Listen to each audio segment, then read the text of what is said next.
truth is, even me as a first-time member of parliament, I get to learn a lot of things every single day. And I used to sit on this side, and everything that I used to do was to criticize even before I read it. As you speak, this bill is a bill of 2018, meaning ni kitu imekuwa. What has been done? Mheshimiwa Rais, tunawatuma wabunge wangapi? Kwa sasa kuna Ministry of Youth, Sports, alafu tukahanyiwa hapo kama kale kaandika kuangusha ratibu. Creative economy.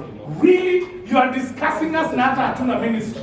Jamani. Hatuna creative, hatuna ministry. Youth sports, creative economy. Sisi tumehang hata PS, hatuna PS. Ndio mambo ya simu harassment kwa nani mwesh. Tunasema hivi. Kwa sasa kuna Ministry of Youth, Sports, alafu tukahanyiwa hapo kama kale kaandika kuangusha ratibu. Creative economy. Really? You are discussing us na hata hatuna ministry. Jamani. Hatuna creative, hatuna ministry. Youth sports, creative economy. Sisi tumehang hatuna PS, hatuna PS, hatuna secretary, hatuna board, hatuna council, hatuna fund. Yet you are making laws about us.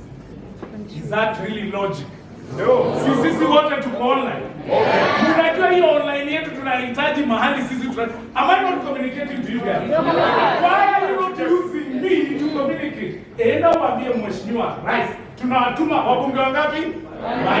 Okay. Amwezi shindwa.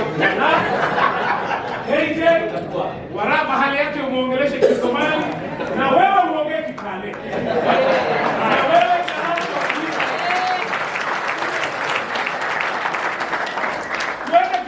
Tusiende? Tuchague chairman wa wabunge mwenye atapeleka hii kitu. Kwa sababu ya tutapata solution. Tuchague chairman. Ambie rais atufanye tutapeleke na mzima. Thank you so much, Jesse. Unajua kuna wakati hata inanishindaga kuongea kama mbunge nikiwa nao watu hapo. But the truth is, even me as a first-time member of parliament, I get to learn a lot of things every single day. And I used to sit on this side, and everything that I used to do was to criticize even before I read it. As you speak, this bill is a bill of 2018, meaning ni kitu imekuwa. What has been done by Mheshimiwa from Wajir is amendment yenye ameongezea pale. But ungeona pale mtandaoni vitu watu walikuwa wameshaandika, ilikuwa ni gava saizi itakuwa inaingia kwa simu yako, itakuwa inajua una 20 million utakuwa unapigwa fine, sijui ukiongelesha demu yako aje, ukimwacha sijui fare kitu, ukitumiwa fare usikose kwenda, kulikuwa na mambo mob. But the truth is, such forums must go on again and again and again, so that we are able to tell people, and they should happen even before a bill is passed, so that this is the kind of public participation that we should be having. Okay. Now that you've sent us, and the closest person to His Excellency the President is the MP here for Wajir, and also KJ, and also Yaki Sisi tutaenda, propose that we continue having forums like this again and again, so that we can do this. Thank you so much. Just before that, Wananchi, this is a good forum for engagement.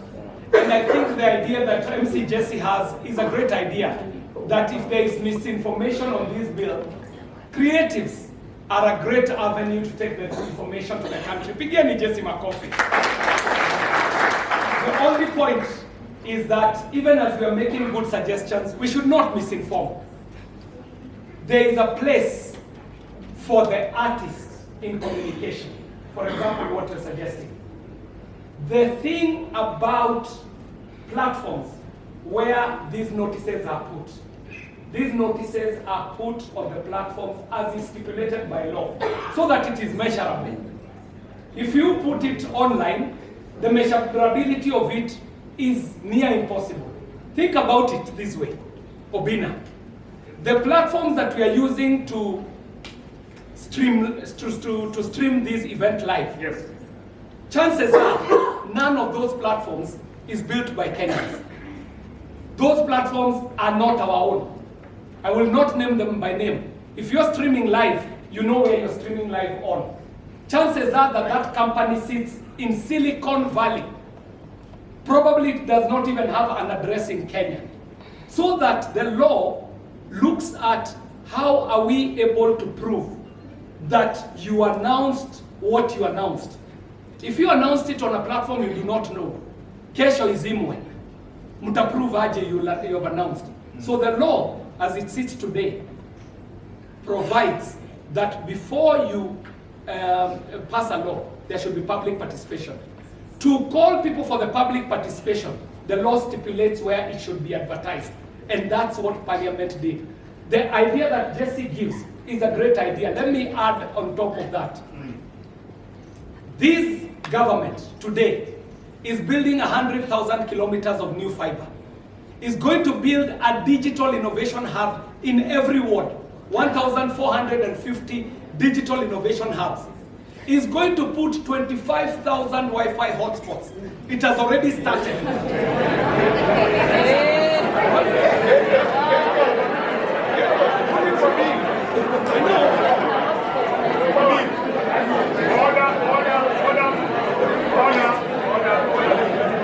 Remember, guys,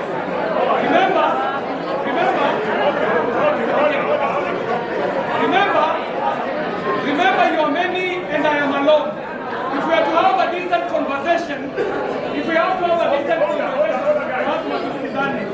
nikasema hivi, for the 100,000 kilometers of fiber, you can go and check where we are at, because it is an installation that is already happening. You might have an opinion against it, but it is happening. The fact that you do not know it is happening does not mean it is not happening. So it is, you should have been asking me, where do I get information? Now, that was not the point. That was not the point. My point was this. If we are creatives, we should be asking ourselves as Kenyans, how can we make our platforms that are our own Kenyan platforms? Because we are graduating experts who are developers, we are graduating people who are well-versed in media issues. Ukienda pale Juja, you'll find the young people who have graduated with degrees in software engineering. So what is stopping us as a country from developing our own WhatsApp, our own TikTok, our own Twitter, so that as government is providing connectivity, I myself should be thinking, pale Konza City, because Konza City is a reality. Whether you have seen it or not, it is existing. I as a developer, how will I get a place in Konza City so that all those ideas I have as an individual, I can bring them to life so that we are not borrowing technology from Silicon Valley. I just wanted to add something, just the last thing. All right. You've heard about the ICT centers. Yeah. Right now, each and every constituency, we have CDF fund. And you cannot build a classroom, you cannot buy a bus, you cannot do anything unless you build an ICT center as a member of Parliament. So they exist. Even as we speak right now, for those of you who are members of Langata constituency, you've seen our ICT center that we built. True or false? True. Yes, that's what we are saying. But you see, when you come and say numbers here and say we are building 295 ICT centers, it might sound too much, but those are the number of constituencies. When you go to wards, each and every single ward must have an ICT hub. We have 1,450 wards in the country. So when somebody comes and tells you we are building those number of ICT hubs, you might think it's a lie. But now it is a law that your proposal under CDF cannot go through unless you are building an ICT. All right. Please. Hey, this is my show, guys. This is my show, guys. Please. Hold it together, okay? We want to stick to the agenda and we want to welcome your views right now because I believe some of you have views here. But before we do that, Daddy Mato is also in the building. Makofi yake jamani. We also have Wakili Were in the building. Makofi yake Wakili Were. All right, let's stick to the agenda today because we want to understand this Amendment Act of 2025. We stick to this agenda. One thing that is clear here, Mheshimiwa Jalas, Mheshimiwa Kiarie, one thing that is clear is that you see all the numbers you say here, like Kobina said, information. Information ikiwa kwa gazeti, hawa watu hawaioni. You see all the things you say here, watu wanashtuka. Because probably information inaiko mahali ambapo hawa watu hawaioni. So maybe we now start it a lie. Yeah? It doesn't mean it's a lie. It's not a lie, but then it tells you you need to improve on how on the platforms that you use to inform Kenyans. Yes. Mheshimiwa mbunge wa kutoka Nandi Hills, watengeneze sheria. They are the lawmakers. Nandi Hills MP tafadhali, ambaye pia ni member of the Committee Communications, Information and Innovation, ambayo chairman ni Mheshimiwa John Kiarie, Dagoret MP. Karibu Mheshimiwa. Thank you very much, Makideo, and good afternoon, everyone. My name is Bernard Kituri, Member of Parliament for Nandi Hills constituency in Nandi County. As well, I am a member of the Committee on Communication, Information, and Innovation. Thirdly, I am youthful. Fourthly, I am a techpreneur. I am an investor in this space. Therefore, any law that would come by around this space is of great interest for me in every sphere. I became a member of Parliament courtesy of this space of internet. Now, I just want to give a small brief. Indeed, when this matter appeared before our committee, when it was introduced by the Member of Parliament here around 24th of November, 2024, and the aspects that it touched on, when he talked about the issue of religious extremism, when he spoke about cultism, terrorism, those matters immediately raised eyebrows, and you understand what I'm talking about. And when we went in, and in fact today, I know we've started this debate, and I'm even wondering whether we really know what we're talking about. There are only about 4 or 5 sections. Okay. Number 1 is section 2, where you are changing the definitions of a couple of things. One of which will affect most of you is the issue of identity theft. You've seen many a times these days, people can call you using a SIM. There are a lot of SIM swaps, and people are being stolen money. It's not true. So those are the things now that became of great interest to us. And when you look at that section 2, on the definitions of several things, including when we talked about the child pornography, they were saying that, and it's true, the US and UK are tightening their spaces for their children being misused or for the children getting exposed on matters of child pornography. What has that happened? The next market, because the laws are getting tightened on the other side, the crooks who are doing these kinds of business are coming to Africa. And Kenya is way ahead on matters of technology and access of space. Therefore, we had to find a way of tightening. That is why there is the issue of virtual assets to discuss that these days when we want to follow you up, there are those proceeds of crime. Many times, it's not the physical assets we are talking about. We are talking about the virtual accounts, the cryptos, and those kinds of things. So we wanted to venture into that space so that if you want to come and make an investment in this country on that point, we are able to get hold of you.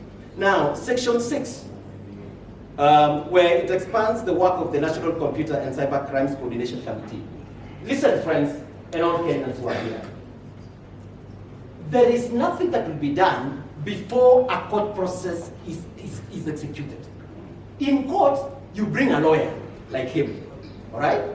There is a law that will be followed, and then finally it is known this website that you are using is actually promoting terrorism. Is actually doing the things of child pornography. What does the National Coordination Committee do? They can block it or bring it down. That's simple. Oh yeah, that's simple. Are we together on that space? Mm-hmm. Now, when it comes to the one section 27, offense of cyber harassment, if you look at what the law says, the initial one, and this is true, by the way, and this are two examples. Just recently, about 2 or 3 weeks ago, I paid a visit to a friend of mine, and he was telling me they were from a neighbor's home where a young man who was in an institution here in Nairobi, a well-known institution here in Nairobi, a young man who has had a great career. I mean, he has built his career, he's in university, I think 3rd year, and he hanged himself in the sitting room. So they wanted to find out what could have happened to this young man. Was it an issue of relationships? And they went through the phone. They couldn't get anything. The only thing they got are the apps. An app that tells you, you do this until you achieve your target when you hang yourself. Can you imagine a 3rd year, somebody so mature, but he was a very sharp young man. So some of these things that you might take it easy when I'm talking to you right now are so real out there amongst young people, because many young people don't speak out of many things they go through, and they believe the website that they keep watching and viewing. So this website is saying, if such kind of websites that takes you until you kill yourself, you hang yourself, those kinds of websites need to be brought down almost immediately. Is that wrong? And you have to go through the court process. There is, of course, section 30, it was the issue of phishing, which I spoke about. Actually, we introduced in the definitions or the introductions, the aspects of what is SIM swaps and those kinds of things. Now, it will come to fit in section 30 when we are talking about the phishing. Phishing is actually getting your information. And at some point we expanded and say, if anybody tries to reach out to you to get your personal information using calls and emails, those are the only means that were introduced in that section. Finally, was the introduction of a new section in 46A to provide that the court can issue an order for removal of content, closure, and deactivation of the computer system. And I'm saying, that is it, and there is nothing really out of place.